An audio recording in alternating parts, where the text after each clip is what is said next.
everybody. We're going to be back today with episode 2 of the Halo TV series. So we're going to talk about this one. And this one, it definitely takes a softer note. We just got done talking about episode 1. If you listen to that one, very little action in this one compared to the first one. So Heather wanting more action, definitely didn't get it in episode 2. That's for sure. A lot more dialogue, story driven. Where are we going from here? Kind of things, right? Yep. So be prepared for that one as we continue to talk about it. But that is definitely going to be the gist of this episode. Kind of starts off with a flashback with Chief again. This time he is back in the Spartan program. So like early on, and he's got a buddy there, Spartan 066. And that is Soren. He is, he's small for a Spartan, by the way. He was, which granted, they were young. No, he's still small later. We'll talk about that too. Yeah, but they were young kids. They were younger. I mean, it was 20 years ago, I think it said, when it started off. But yes, he was small for someone who would be in the Spartan program. Yeah. Like you would think that they would be a little bit bigger than him. Yeah, well, that's what they're supposed to do with Spartans, is they take them from, normal humans to like big humans, Yeah. So anyway, he was a little bit small for a Spartan, if you had to ask me. But yeah, there's a flashback between him and Soren, and then he wants to leave. Like Soren is like, done, I'm out of here. Like they messed his arm up. Like how they're treating him, and he thinks they're brainwashing them. Yep.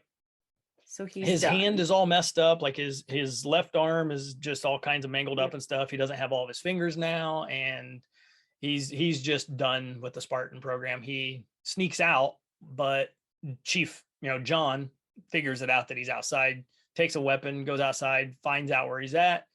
Turns out they were supposed to leave together, and John's not going to leave now. He can't do it. Nope. So he gives Soren a 5-minute lead. He wants 10 minutes, but you get 5. He goes, and then I'm telling everybody. And that's what the episode starts off with. And then it kind of kicks into Chief and Quan on the ship, because they have just bolted off into space. We don't know where they are right now.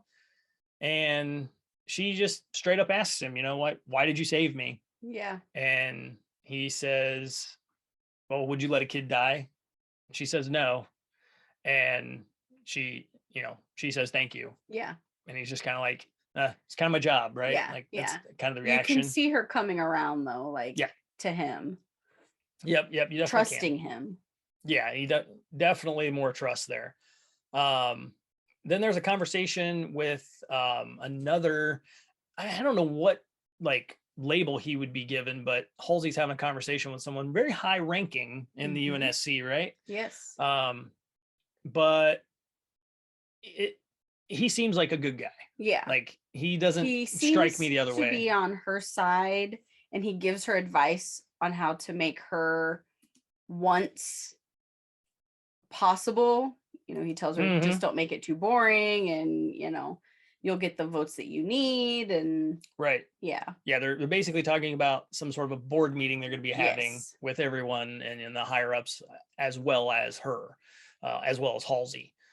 And then then they do show a little bit of the Spartans. They're kind of looking for Chief, wondering what's happening. They're kind of getting all their information together, and they still have no clue where he's at. And then we do find out where Chief's at, and he is in the middle of a asteroid field.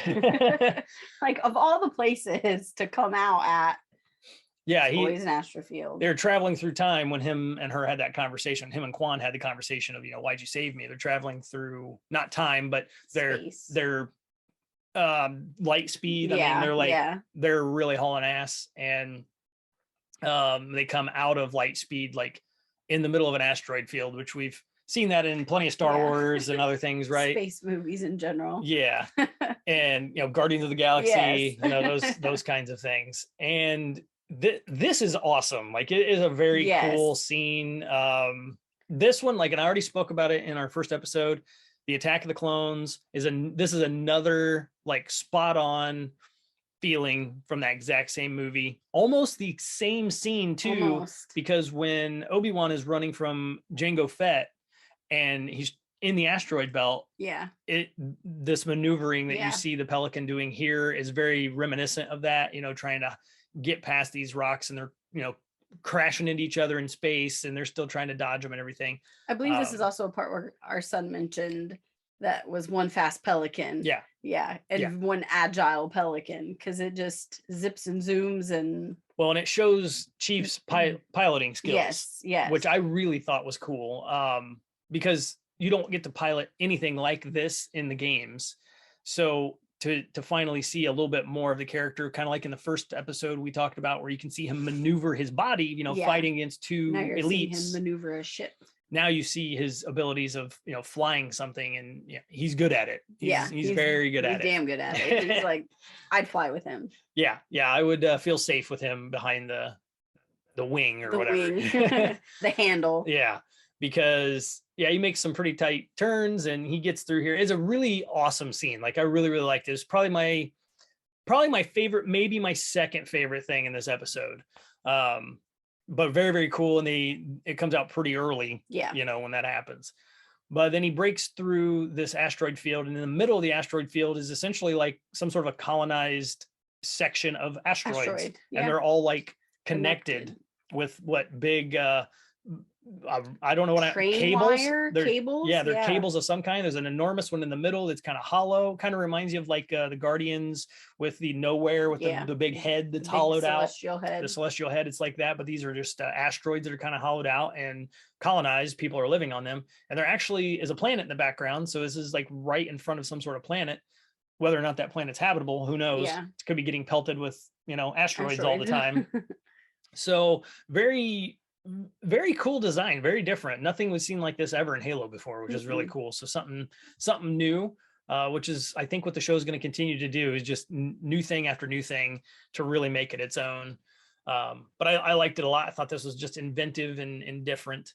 But this is where we come to find out Soren is. Yep. Yeah, he gave him his 5-minute head start. He made it out and went to this asteroid. Yeah, I don't know if he talks about like making it, like he's like helped build it or something, but this was his way of having freedom. Like he wanted to be free. Yeah, like when he first lands, Master Chief, and he gets off the ship, one of the guys is like, go get the boss. Like, so you're like, okay, this is going to be a big person in charge. And then you see it's Soren, and you're like, okay. Yeah. Now I see why he came here. Yep. The ship gets docked, and Chief throws his helmet back on. So he still does wear his helmet, guys. He puts it back on. And then this is what Heather was saying. They just kind of meet up with someone, go get the boss, and they meet Soren for the first time. I do have to talk about. I was getting ready to mention that too. Yeah, this scene's awesome. So there's a scene where they're walking through corridors, and there's people just kind of everywhere, and they block Chief from getting through by parking a forklift with a bunch of just giant crates on boxes. And they don't let him through, and he essentially just gets in front of the forklift and just pushes it out of the way. And he is great. Like, I absolutely loved it, and I saw it coming, but I'm so glad they did it, because for people who aren't familiar with the show, they can really see how much power Chief has. Like, he's strong. He's really strong. We're talking, a few thousand pounds that this thing is. So it really goes to show how the guy can just grab and flip a warthog, and yeah. He does that in video game. So at some point we might see him flip a warthog in this show. I'm gonna call it now. At some point you're gonna see Chief flip a warthog over. That would be awesome. Yeah. So I really like that. And he's kind of hint at his power and how strong he is there. And they all think it's funny though when they block him, Yeah, they're like, oh, you're not gonna get through. And then he just pushes it and hands the case to Quan. And they're all like, oh, like, nah, I'm just gonna move this. And they're just all like, oh my God, you've got to be kidding me. And the guy behind the fork truck can't do nothing. Yep. He's just, okay, here we go. Oh, what do I do now? And then then that's when we meet Soren. What did you think of Soren? He's a friend to John. Yep. Like, I find it kind of cool that Soren thinks that he's like escaped and no one knows where he is, but Master Chief finds him. Like, he knows right where he is. But you can see their dynamic, that Soren definitely was over the UNSC's bullcrap, and that's why he left. And there is a funny part where he goes to meet Soren's family, and Soren tells him, I just redid the floors. So he makes him take off his suit because the suit is so heavy, like it would just crack his floors. Yeah. He's also small, and I mentioned this in earlier, but he's he's a solid foot, probably shorter than Chief. So he's small in Spartan terms. He's 6 foot probably, so he's a pretty tall guy, or averagely tall guy as far as we would consider him for human. But as for a Spartan, he's not real big. Which is a little bit different. So I'm curious to see if we'll see any more Spartans throughout the series. I would be curious to see him up against some of the Silver team, like to see how he fits in with them, because they are not as big as Chief either. Right. So, but 2 of them are women. So true. Which none of the women Spartans were as big, really. I want to see him in action. Yeah. Because I feel like he has something that makes him like special. Like, don't know what it is, like, but he has some sort of ability that's his thing, right? Chief's kind of like all things, right? But all the other Spartans kind of have their own little thing, right? Yeah. So I'm curious to see what that's about. But I thought he was okay. I hope they build on his character a little bit more and give us a little bit more about him. Yeah, I would hope this isn't the only part we see him in, because then it would be really pointless. But yeah, and I don't think it will be. Yeah. Obviously, by the time we get done talking here, we'll know why that is. There is a cool part, which, like I was saying, through the asteroid belts, probably a pretty high point in this episode for me. But then I think my favorite's probably this train car scene, because they're hauling ass. It's like this downhill roller coaster. There's no uphill at all, and you don't have a clue what's going to happen. Soren's just cool and chill. And Chief about how his life is great, and Chief's like, I'm happy for you. Right. And you're just watching them fly down this track. Poor Quan. she's stuck in this thing with 2 Spartans. She is scared shitless. Yes. And this train car just flies out the end of an asteroid. And it's midair, like there's nothing hanging onto it. It literally shoots out like a bullet, and finally, like, it somehow has these arms that come out of the sides of it, and it grabs a cable. Yeah. And now it's like it's like a cart that you would take you up a ski lift, right? Yeah. Except it's going down a ski lift now. Right. And it's just heading its way to another asteroid, like smaller rock that is hollowed out that someone lives in, which we find out is Soren's house, right? Yep. And that's when they tell him to go in there. This was super imaginative. Like this whole episode, just the best thing that came out of it for me was how imaginative this part of it was. And you can see like they're really using their imagination to think about something new. And what would we do if we had to try to live off the grid and not be part of the UNSC and be hidden and all these things? Because UNSC, they have no idea this exists. But somehow Chief does, and we don't know how, that kind of stuff. But with the way it was all shot, and that cart shooting out and grabbing that and then going into another rock that's another house, and there's like little mini rocks all cabled up all over the place that are like hollowed out, people are living in, and everybody here is essentially free from what you understand. Like there's just really hardly any rules. There's people riding motorcycles down corridors, and like, it really reminded me a lot of like Demolition Man. Yeah. When they go underground in Demolition Man. Yeah. The society that's underground and how it's all set up. It does. And I liked it a lot because it was different, and I like different, and it was pretty cool. But it was a fun scene to watch, especially once the thing catches on and Quan sees what's happening. She's cool with it. She's chill, and she's smiling about it and stuff like that. So that was pretty neat. But then we get a cutaway to High Charity again. So we're going to go to the Covenant Command and see what they're talking about. And we have the one elite that got away after fighting Chief. Yep. Saw Chief activate the artifact, right? Yep. And he's telling everyone here about it, and you find out that McKee she has no clue that somebody else can do what she does, right? Because apparently you find out now that she can also activate this artifact, which we don't know what does yet. But he describes the ring, so this is the first time you get any description of a Halo. Yep. And they just call it the ring.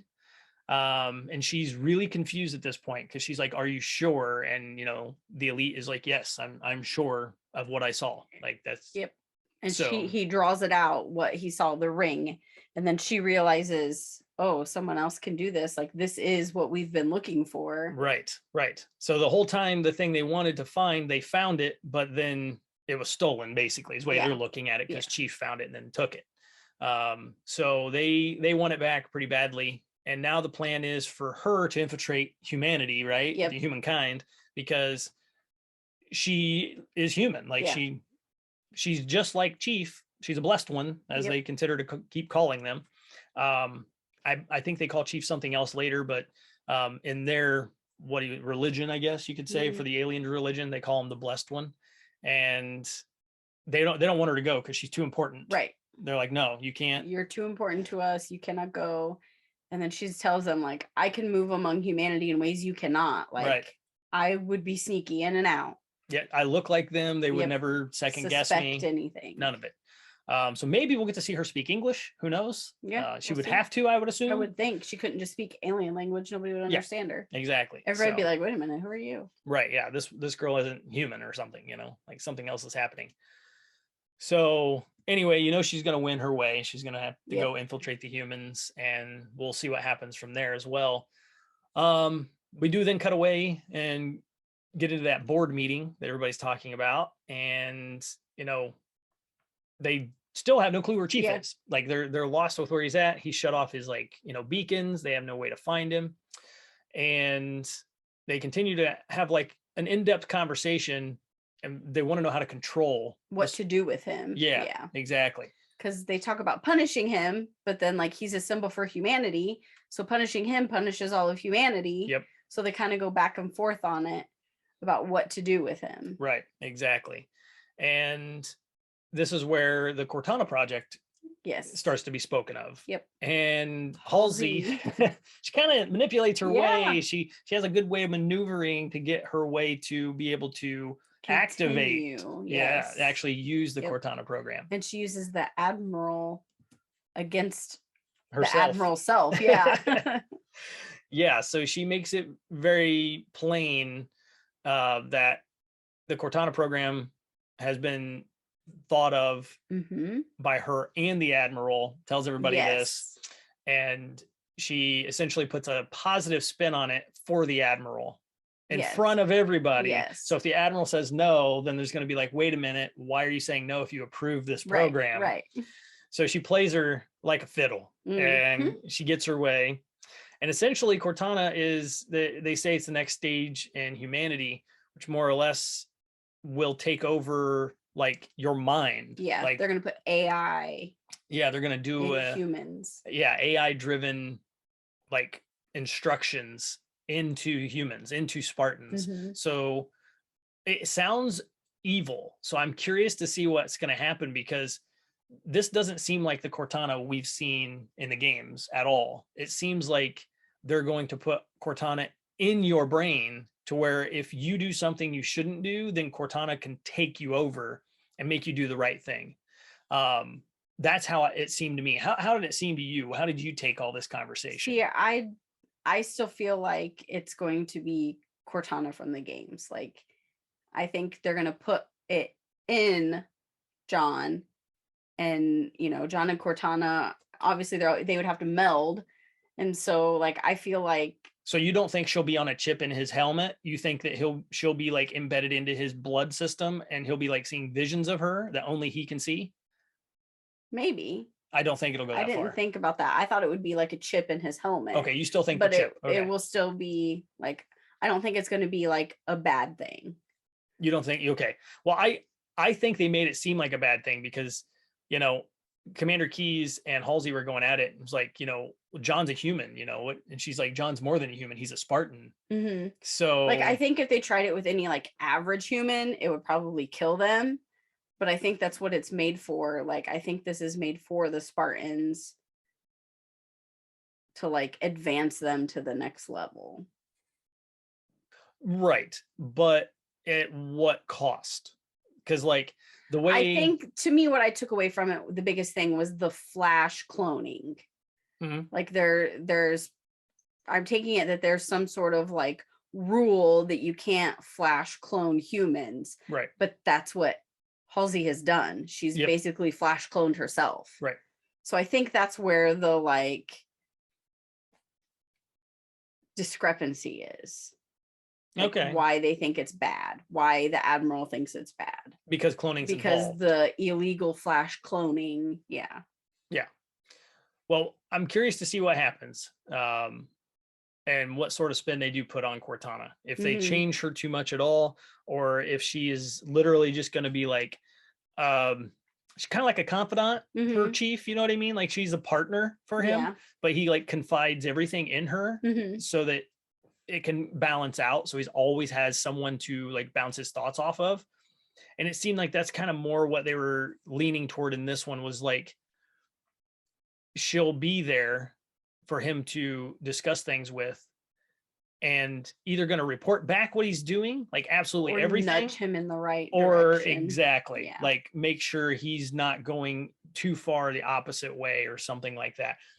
Which is kind of what she does in the games. I know, exactly. But the way they just made this one sound was different. I'm going to make this statement right now. If they make Cortana out to be something bad, I'm done. Well, she became I mean, I know she does in the games, but if you're going to start her out that way, I don't think I would like that. No, I don't think they're going to start her out that way, but I think this conversation has more inclinations in it than you know about. Like, I don't think they tell you everything, but I think that conversation had something evil in place. Undertone. Yeah, okay. There was an undertone of something in there about Cortana that we don't know yet. Yeah. I feel like that anyway. So then we jump to this character here. I don't know who he is. Like, I don't remember. This is on Madrigal, and he's literally just like killing people like with. He's a UNSC soldier or general, or he's someone from the UNSC because they put him there. Yeah, well, he's essentially just executing people with, bags over their heads. Talking about stealing hydrogen and everything else, but yeah, it cuts to Madrigal, and this guy's just capping people. But he does not look like he's part of the UNSC, and he's like shooting down UNSC tech here, so that they can't like track what's going on. So it's not. I guess it's UNSC tech. It's Soren. Yeah, that's got tech out there looking at him, right? Yeah, because Quan is the one watching it.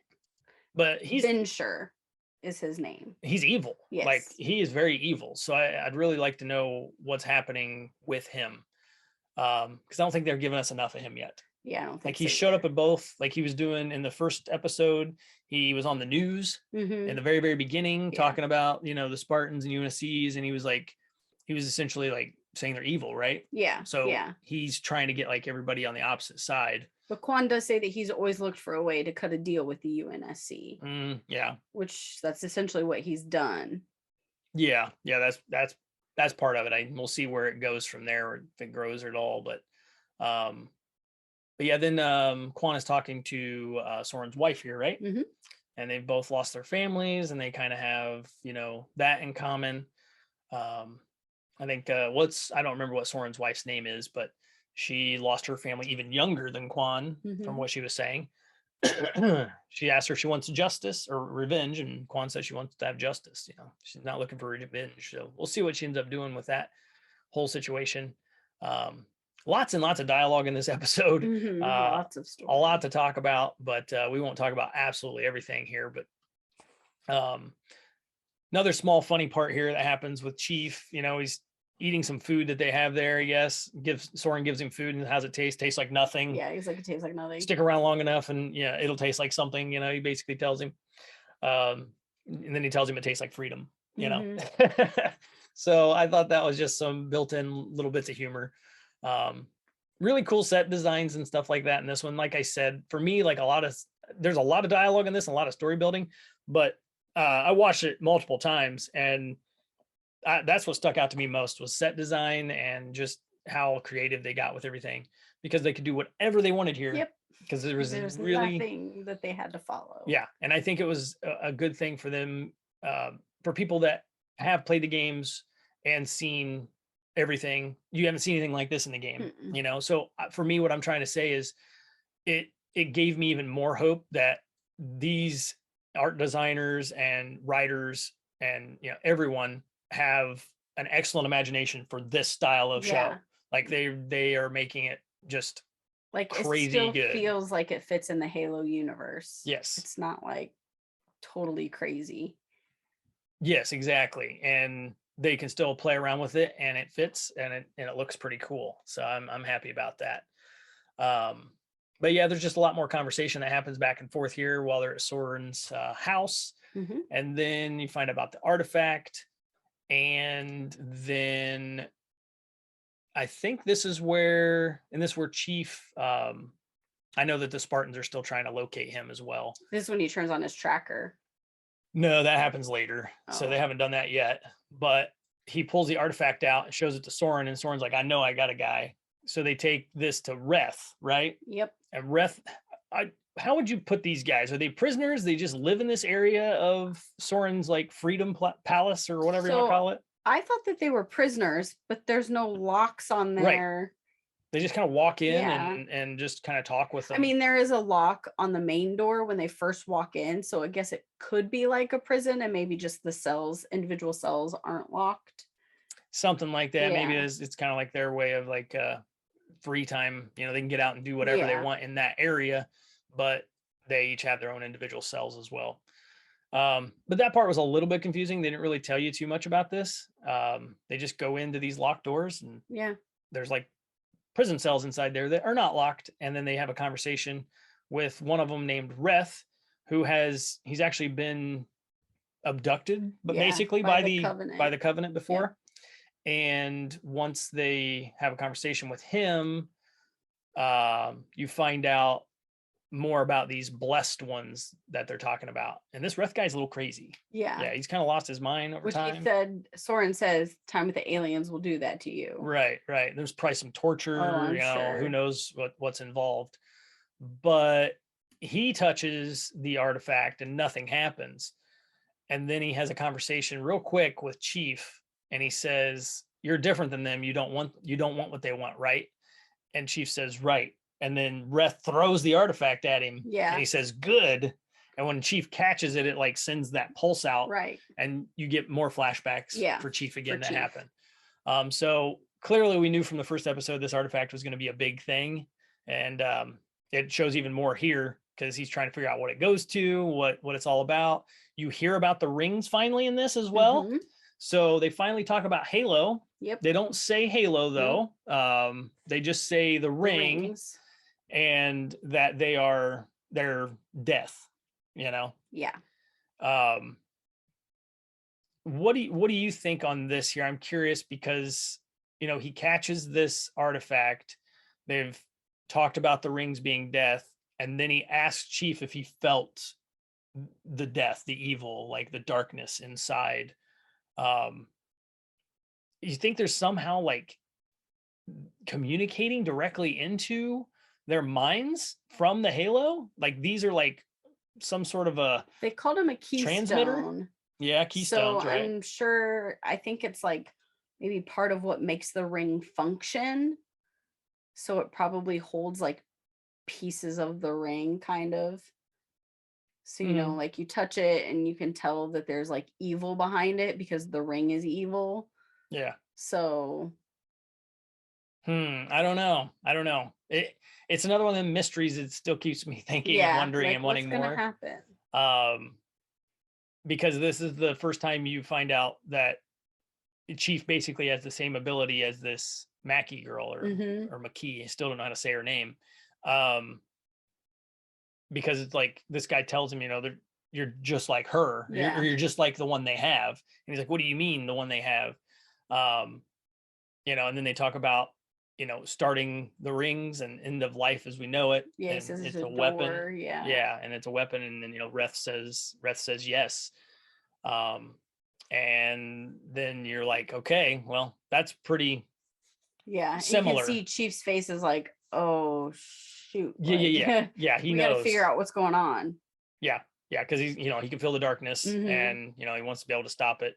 And he doesn't know how to stop it, but you know, Reth tells him to destroy the artifact and yourself. Oh, that's right. And then destroy yourself. Yes.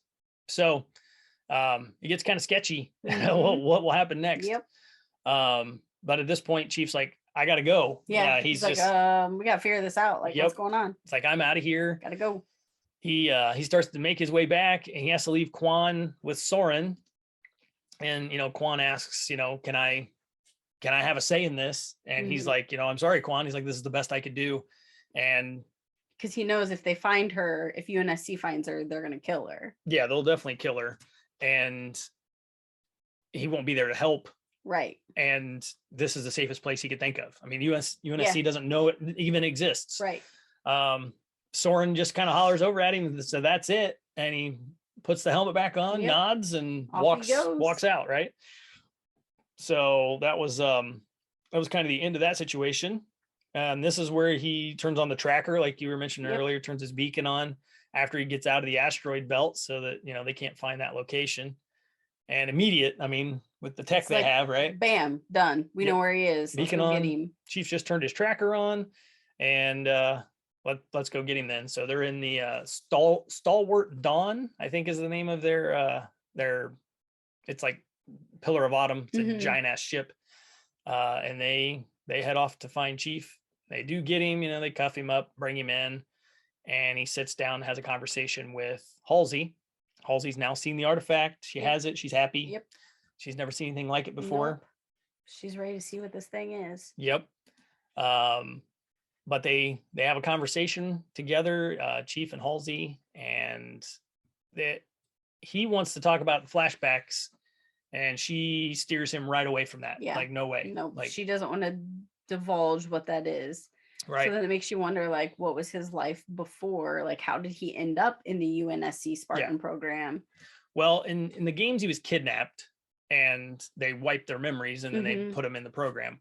Now, to my knowledge, in at least all in the games, that was never brought up to Chief. Like, it was never like a thing that made a difference. Like, he knew he was there from a kid or whatever. But I do know in some of the books that he was cloned and he was replaced. So they took him away from his family and put a clone in his place. His family. Oh. So there was maybe that's why flash cloning is illegal. That could be. That could have been the first time it was done, and it's Halsey's. I don't know. We'll have to see. Maybe that happens in this as well. We don't know. Yeah. But they do have a little bit of back and forth. It basically ends with Chief and Halsey discussing, what are they supposed to do next? And why did Chief come back? And Chief was like, well, because I didn't trust anyone else. I didn't trust anyone else. And, all Halsey can say is thank you. Yep. And then she says, I look at this as a new beginning for both of us. Like, they want to start fresh. Like, at least Halsey does. She wants it just to be the two of them. And then she says, we are going to do great things together. And that's the end of the conversation with them. But as that conversation's happening, we get a cutaway of Mackie McKee again. Once again, I don't know how to say her name. Let's call her McKee. McKee. She is putting on her human look, I guess. She's taking off all of her garbs and robes, right?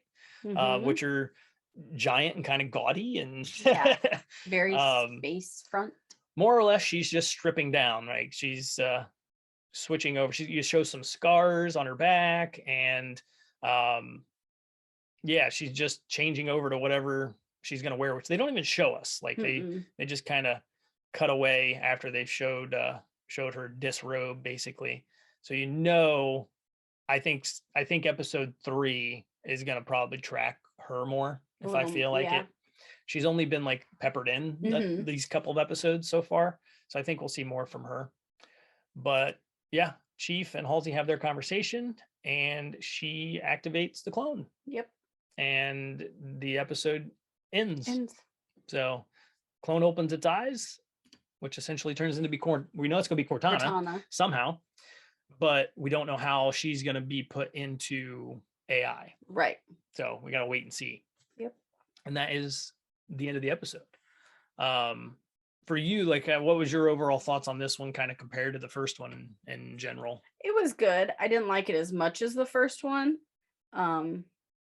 Again, I know it's not the Halo video game. I would have liked a little action, but yeah, this had like none. There was like unless I don't even count pushing the forklift. Other than the evil guy shooting dudes in the head, there was not a gun fired. No, it was just a lot of dialogue. Yep. A lot of story, a lot of new location. Well, at least the one big location we got to see this hidden in the asteroid belt. This was a driver. Yeah. You know what I mean? A driver episode. That's what I call them. You know, it's just driving the story further. Forward. And they're all needed. Yeah. They're definitely all needed.